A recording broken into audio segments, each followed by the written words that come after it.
Daniela, if you would like to share your slides and give your presentation, Sure. and please keep the questions coming.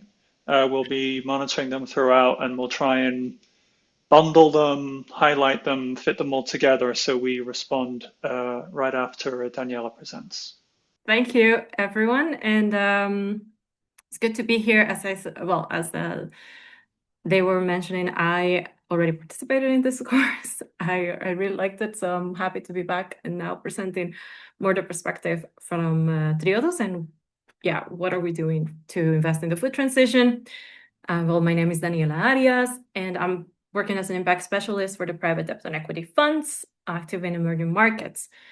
So these funds are active in, well, of course, food and agriculture, but also renewable energy and financial inclusion. And just to say that my work primarily focuses on impact measurement and management, looking at the positive and the negative impact, and also doing some engagement with our portfolio. Yeah, to address all these impact topics. And well, to say from my background that I studied back in Costa Rica as a nutritionist, but I also have a master's degree in international development, and I was a social entrepreneur, so also by trade an entrepreneur. So I'm very happy to be able to combine these three areas together in my work now at Triodos. And if I go to the next slide, I would like to start with, what is the vision that we have as a company, where we see, the challenges that are also all interlinked on sustainability, and looking at then biodiversity loss, but also overconsumption and unsustainable food patterns. We notice this, then how they are all interlinked and therefore affecting, society, business, etc. And we know, and we're taking the responsibility and the action to act. And we do this by investing on impact-related topics. So we, as Triodos Investment Management, make money work for positive change. And we have over 30 years of experience of investing across different asset classes. And here you can see, well, a little bit more of the information of Triodos. All of our funds are Article 9 under Sustainable Finance Disclosure Regulations.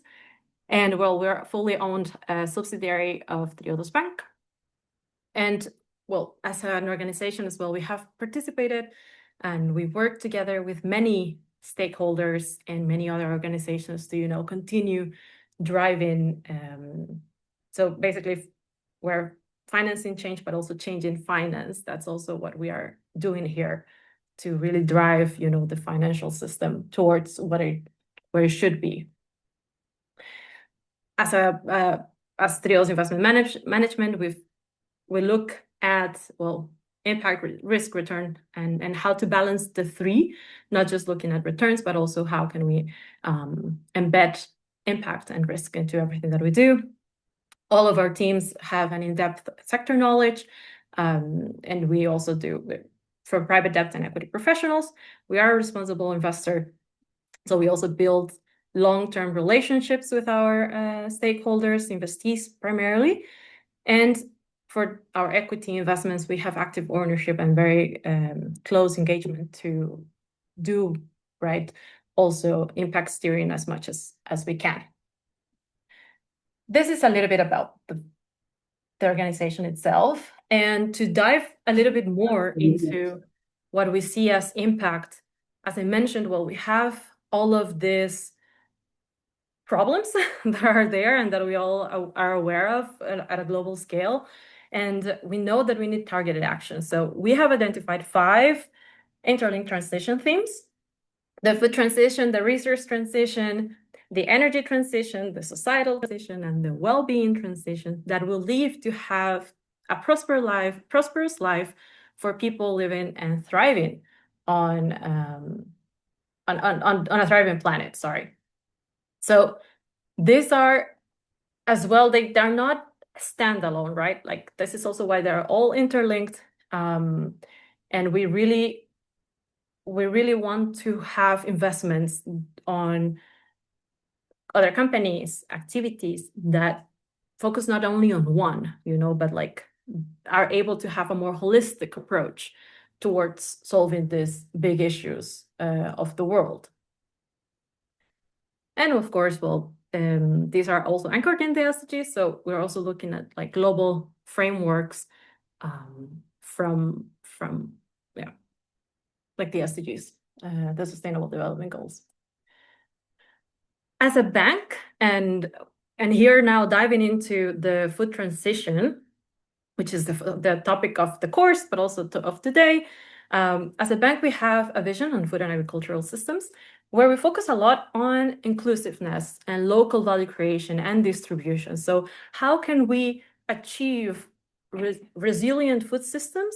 And we see three pillars: balanced ecosystems, inclusive prosperity, and a healthy society. So from the people, nature, and inclusiveness angle, let's say. So this is the basis out of everything that we're doing on food and agriculture. This is the vision, right? And now let's start unpacking this into the operational side, because it always, you need to take it from the vision to the activities, and then, what is going to happen with those.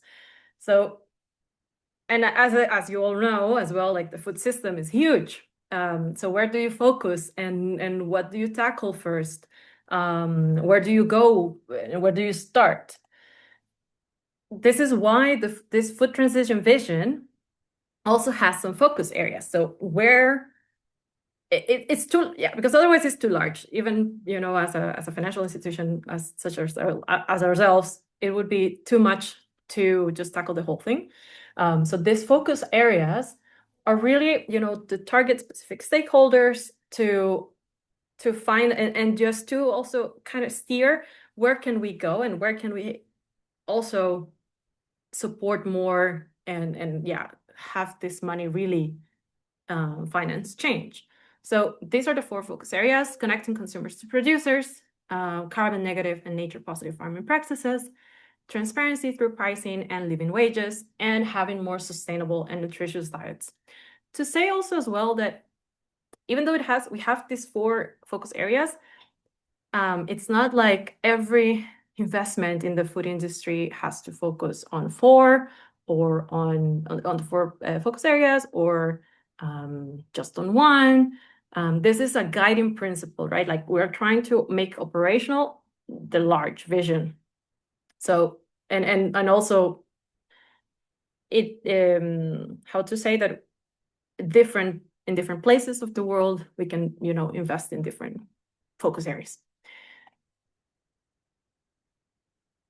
And one of those ways that we do these investments in food and agriculture and then start, making operational this vision is through the Triodos Fund that I'm going to talk about. So this is a blended finance fund with over 30 years as well of track record. And this fund invests in SMEs that enable innovation for sustainable agricultural value chains and also access to renewable energy solutions in a way to build then the resilience to the effects of climate change and advance a society of equal opportunity, especially for vulnerable groups, so women, youth, rural communities. This fund started 30 years ago as a microfinance fund, and it has then shifted into direct SME finance. And it was a joint initiative from HIVOS, the foundation, and Triodos Bank. So 30 years ago, and like one of the first global movements, global, entities into financial inclusion, into this type of investments. And now, well, we're still here. It's one of the funds that I would like to present. Briefly about the HIVOS Triodos Fund. So we have, as per March, 35 clients in 20 countries, primarily located in Southeast Asia. But you can also see that also in Africa and Middle East. We have also a large part of the portfolio, and in Latin America. And as I mentioned, we have, let's say roughly half of the portfolio is in renewable energy, but also in sustainable food and agri. And also to say that this percentage of the renewable energy portfolio is also active in like the nexus of climate smart technologies or renewable energy solutions for smallholder farmers. So in a way, it's in both sectors, but we, again, for a practicality process, we, make this standardization of what is the product that you're offering, and therefore make these categories. Okay. The fund has a few investment objectives that I think is also good to just discuss. We're aiming towards balanced ecosystems and looking back again into the vision. So balanced ecosystems, inclusive prosperity, and therefore ultimately we want to inspire change, as it is also a joint venture, and we want to bring it forward. And as I also discussed, this fund has a very strong focus on social inclusion and empowerment and innovation for climate action, as I said, between the nexus of smart technologies. And the key sectors are off-grid renewable energy and also solutions for food systems and people and planet. So that's what we see when our investment teams are looking for deals for the fund, to have these two key sectors in mind, but also then these cross-cutting themes also in the activities that are done. And all of it with the lens of applying it in Latin America, Africa, and South Asia. Okay, we can continue. And I will dive into our impact management and measurement cycle that I want to show here, because, well, this is the cornerstone of our work. And it's good to also just consider that we define impact as having the power to transform direct money that it benefits people and the environment over a long term. And this graph that you can see here, it's also it's our impact on optimization cycle, where we start with the vision, a little bit to what I've shown you already, the vision, the strategy, the activities that are the investments that I will just briefly discuss, monitoring and analysis, and also data collection and learning and adapting, and through it all, transparent communication and reporting, but also, how can we finance change and change in finance with stakeholder engagement and advocacy and activism and business development. This is a simplified version, as I was saying, but this is also how we can maximize our positive impact and also minimize our negative impact throughout this consistent learning loop. Okay. And we start with the theory of change. And this is very small, but I just wanted to just mention that each fund has a theory of change, and that in the case of HDF, we have 3 pillars, one on energy, one on food, and one on accelerating this social inclusiveness. And we don't have to go through it, but just to mention that there is one. And it's the basis of how we are, making this operational, right? We started with the vision, then having some focus areas. Now, specifically for the fund that has this thesis, this impact thesis, how can we do this? Well, you have a theory of change. And now let's continue diving into it deeper. This is sort of the formula that we have for integrated impact risk return analysis. So we first start with the selection of the investments, and we start with the screening towards their contributions of the transitions. We've mentioned the transitions, and now for this case is food transition, for instance. So that's the first screening that we do. So we assess the fit of the potential investment or the investee or the company, and how it would contribute to one of the transitions that we have. So each potential investment must significantly contribute to one of those to be able to qualify for investment. This is the first part. Then we also minimize our adverse impact by applying our minimum standards, a do no harm principle. And we also assess some ESG risks, and also assess the principal adverse impacts according to SFDR, the Sustainable Regulation. And therefore, of course, we as a last step, we also do engagement to be able to drive progress. So on certain specific topics that are relevant for the fund or the sector or the regions that is active, then we also further engage. So in the case of HDF, for instance, gender equality is one of the topics. So we also, do further engagement on gender equality, but it can also be reducing greenhouse gas emissions. It could also be client protection. It can also be, there are other engagement topics that can be done. This is how we are able to optimize and optimize the impact, but also and then accelerate the transitions throughout all of our investments. And I will dive now into this first piece of like the positive impact and how we're selecting these investments and how we are selecting the indicators. So we can dive into it a little bit more. And looking at, okay, we're investing, we have invested now, and let's do the monitoring and analysis. So let's start with data collection. And well, Haki already presented the ideal scenario. I'm showing you now what is feasible, right? Because that's a bit like the tension that we have. So first, well, during the investment cycle with the company, so throughout the due diligence, the impact KPIs are agreed or discussed with the company. Then it's good to know that the KPIs of each specific fund are determined by their impact framework. So like, and these are pre-selected already based on the relevance for the sector and also the feasibility of how to obtain them. Data collection is always challenging as there are multiple sectors within this portfolio and different sources, right? Like, so we need to aggregate several things.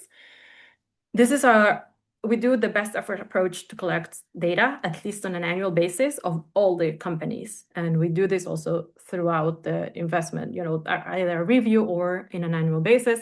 It can also be quarterly for some companies. And at the end, ultimately, we aim to overburden the investee.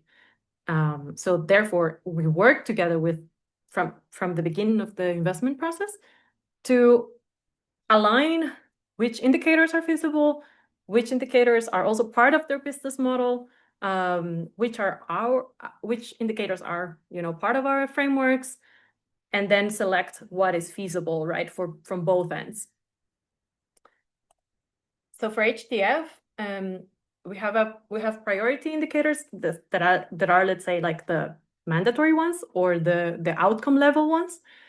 And context indicators are output level. So how many investments we have in a certain sector or in a certain activity, the number of, right? And in the case of this one is more the priority indicators.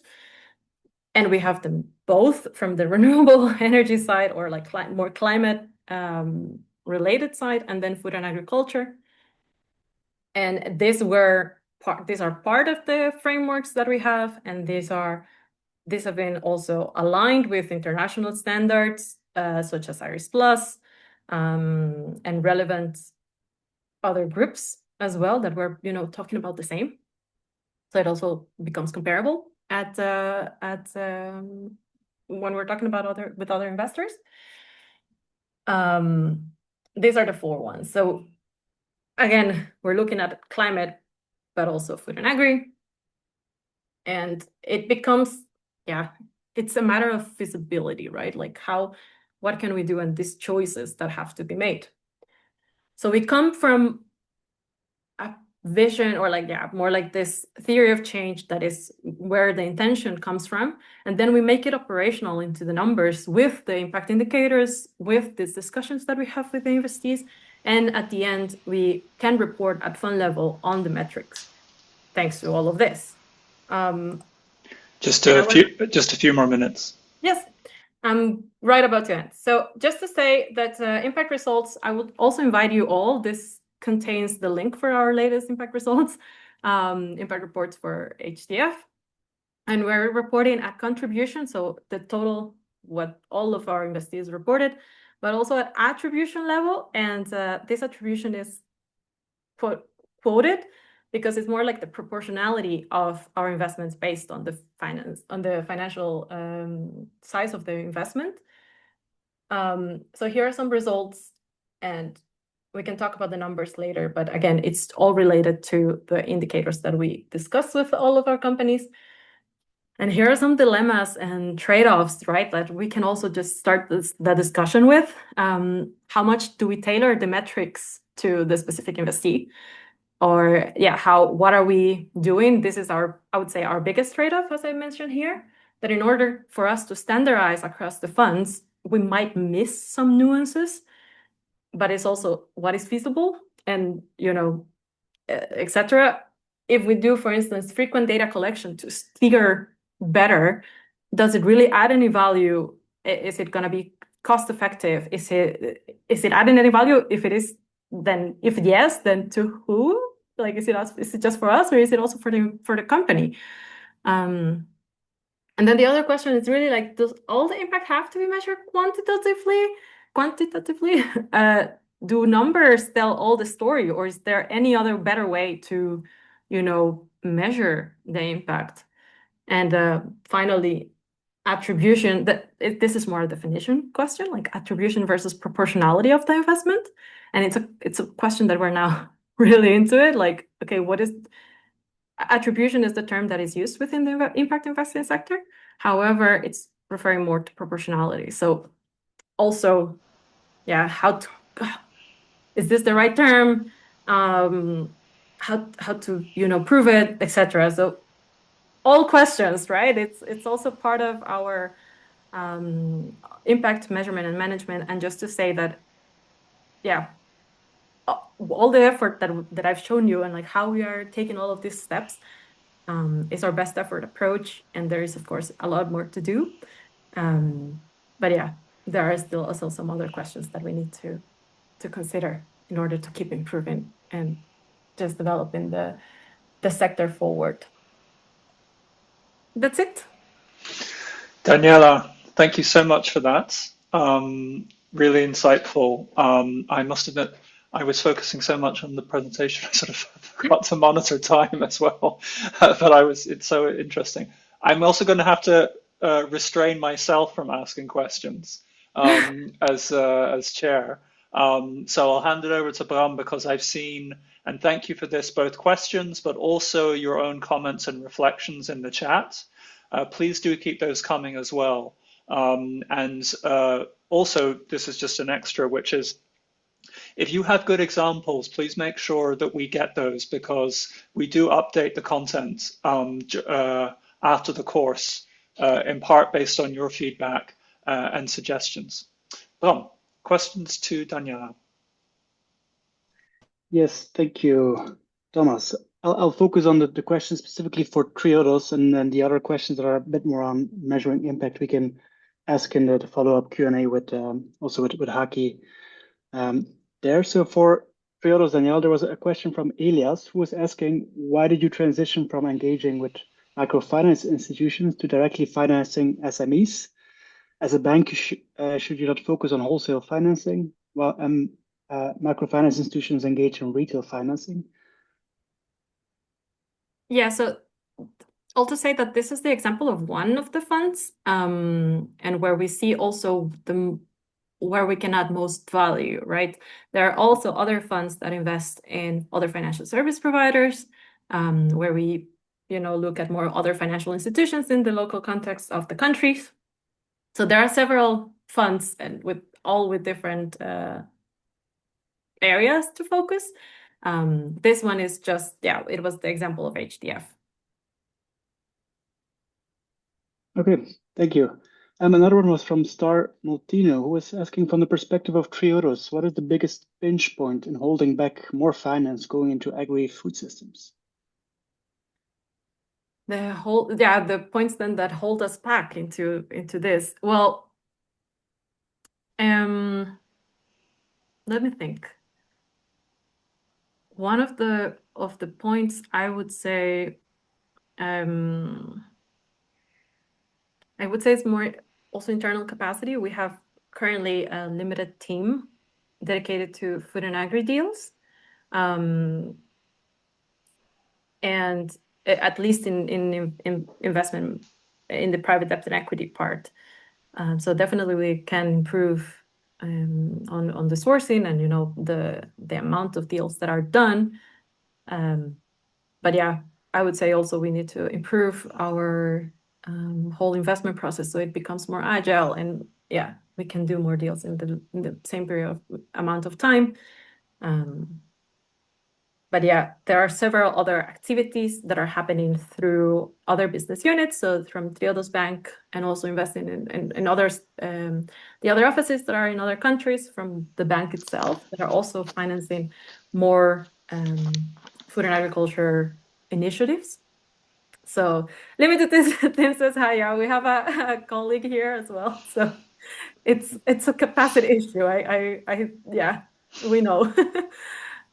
It takes a lot of time, a lot of work. So Yeah. yeah. But yeah, the whole bank is doing a lot of efforts as well to invest in food and agri, and like investing in, as I said, like the 5 transition themes. But from our side on private debt and equity, I would say mainly capacity. Okay, thank you, Diana. There's some other questions that are coming back a few times. I think Claire Brosnihan and then Sarah and Star Maltino are also linking to it. She's curious, how does HIVA's funds measure sustainable land management? Are you relying on certain certifications?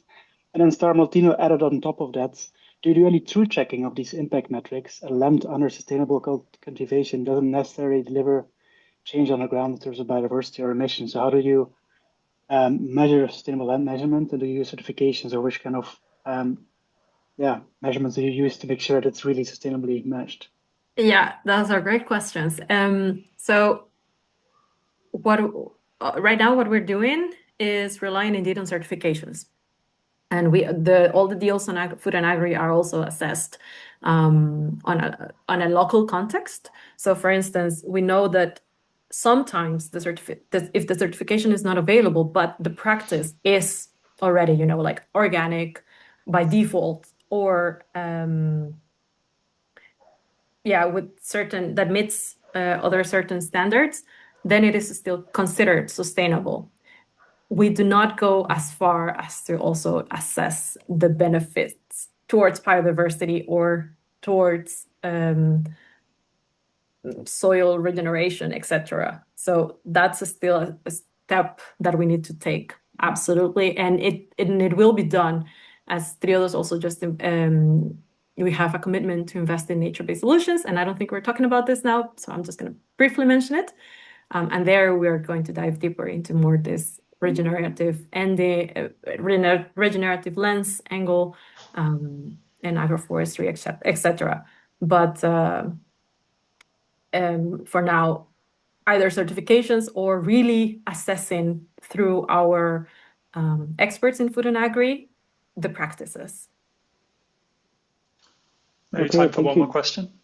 Daniela. Well, I was gonna ask a question maybe where we can also ask Haki back on the stage, which is something that came up also on the online platform where people were asking questions. And maybe Haki, I can also add you here. And it's about, so 2 people were asking a similar question. I'll start with Kakiriho Obe Fabrice, who was saying, in contexts where data systems are weak, particularly in informal sectors, what realistic pathways exist for collecting reliable data on transformation outcomes without creating excessive reporting burdens for smallholders and SMEs? And Kingsley was asking a similar question also in emerging markets like Nigeria, where reliable data is limited. What practical approaches can financial institutions use to start integrating impact indicators without overcomplicating the process? It would be nice to hear, Daniela, your view on this, how to deal with this, and also Haki, before we go maybe into the Mentimeter statements. Thank you. Well, I can answer again. One of our core principles, let's say, from an impact management and measurement and management, is really not to overburden and not to overcomplicate things. So we really want to be as low entry, let's say, or feasible as possible, as it is aligned with the theory of change, and aligned with the vision, and aligned with the change that we want to see as well in the world. So yeah, it's very difficult to assess it, but that's also why we focus on the 4 indicators that I mentioned. That is more like an outcome level. We cannot go as far as assessing more the impacts or long-term change. For that, we would need other third-party support, I would say. Yeah, at this point. Haki, any thoughts?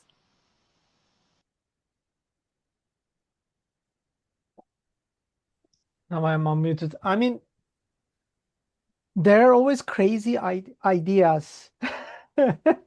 But I think the most realistic thing to do is not very, I will not say it very different things than what Triodos or Daniela has been saying.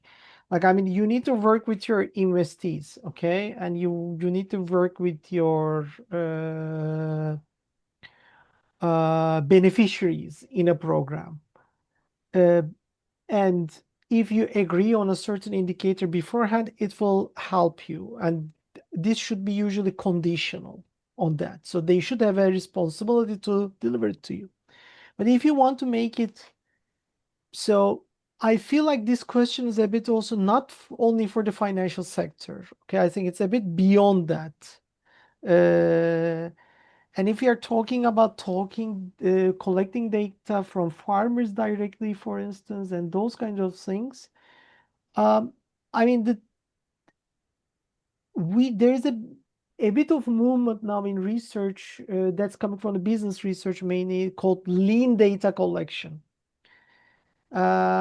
Which is like asking your beneficiaries, which you want to monitor, really a few questions that you are not always in touch with. Like Triodos will be, or the financials will be in touch with their investees all the time almost. I mean, like they will have a active line of communication, but perhaps the farmers that they are investee, for instance, if they are working with the SME, the food processor, working with thousands of farmers, supplying food products to those processor, and if you want to collect data from them, then you don't, as a financial investor, you don't have a direct communication with them. Then you need to collect data from these farmers, not maybe very periodically, but in a lean way. Now, what happens is, like in this lean data collection, you are asking to these farmers or households very simple questions, usually yes, no, or 1 or 2 questions. Then if you could make this like lean data collection, if you search for it, you will see a lot of examples of it. Then you can actually ask this through mobile phones. And I mean, at least in the African context that I know, the mobile phone access is quite good in many parts of the country. So you can easily reach to those households if you know their phone number. So that will be the biggest job to do. Or people will tell you about these satellite images and those things. But I don't want to go into that much because we still couldn't figure out how we can use satellite imaging except tracking whether the forests are there or whether the forests are cut down. Those are a bit much more easier to do in the satellite images. But if you start talking about how much crops are grown or those things, first of all, it will require expert time. So you need to find the expert who can process that data and track that for you. So those kinds of things, I think maybe with the AI revolution, they will get cheaper for everyone to use, and it will be an answer.